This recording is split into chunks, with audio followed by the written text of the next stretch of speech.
बिस्मिल्लाहिर्रहमानिर्रहीम। बेटा जी, आज मैं आपको नवाब मिर्ज़ा असदुल्ला खां गालिब का तारुफ करवाऊंगा।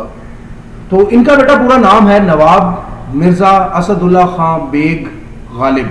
गालिब इनका तखल्लुस है।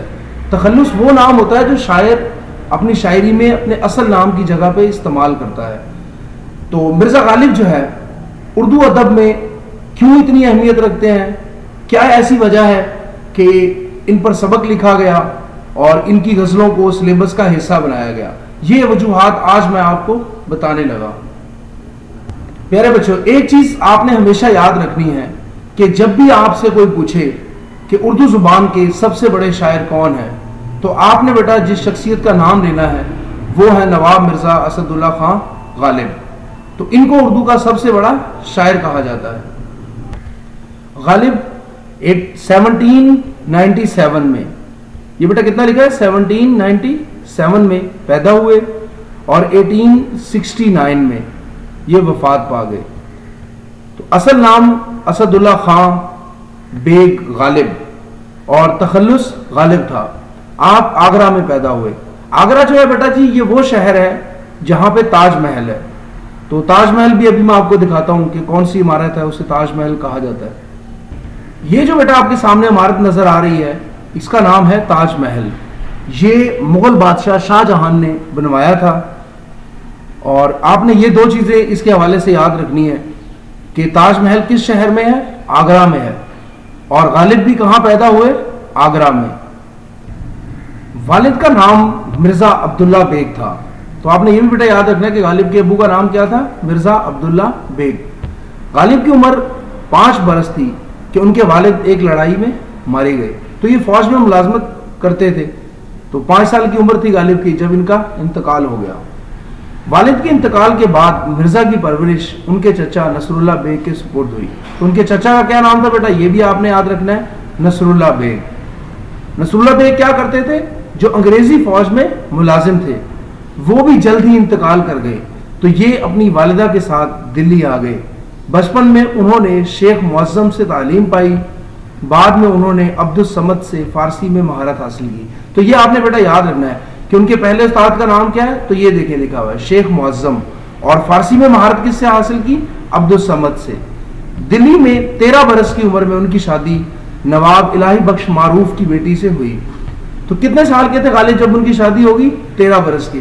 तो ये बेटा वो दौर था जब शादी जो है वो जल्दी कर देते थे। तो उनके ससुर का नाम नवाब इलाही बख्श मारूफ था और उनकी बीवी जो है उनका नाम था उमराव बेगम। मिर्जा गालिब को पेंशन मिलती थी, जिसके इजाफे के लिए उन्होंने कलकत्ते का सफर भी किया, मगर उसमें इजाफा ना हुआ। तो बेटा जी, पेंशन उन्हें क्यों मिलती थी, ये भी बड़ी एक इंटरेस्टिंग बात है। तो मिर्जा गालिब के जो चचा थे मिर्जा नसरुल्ला बेग, तो वो अंग्रेजी फौज में मुलाजमत करते थे।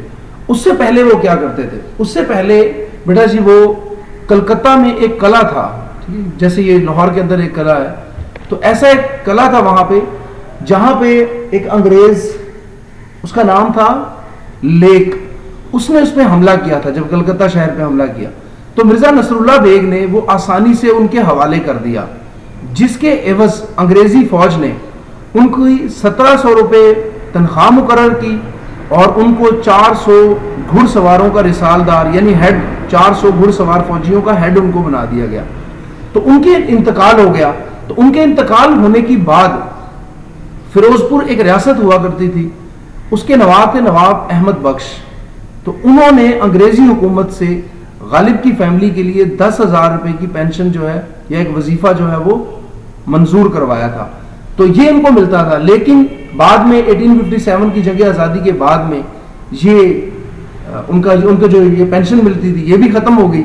तो हमने देखे पढ़ा था सबक के अंदर कि मिर्जा गालिब जो है उनकी जिंदगी में बहुत से उतार चढ़ाव आए हैं, यानी कभी अमीर हुए, कभी गरीब हुए, कभी किस तरह के हालात गुजारे, मुश्किल, आसान, ये तमाम तरह के हालात जो है गालिब ने फेस किए थे।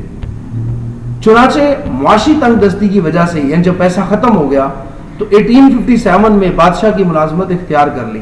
तो 1857 में बादशाह के हाँ ये क्या काम करते थे, तो बेटा आखिरी मुगल बादशाह जो बहादुर शाह जफर हैं, ये भी एक बड़े उर्दू के मारूफ शायर हैं।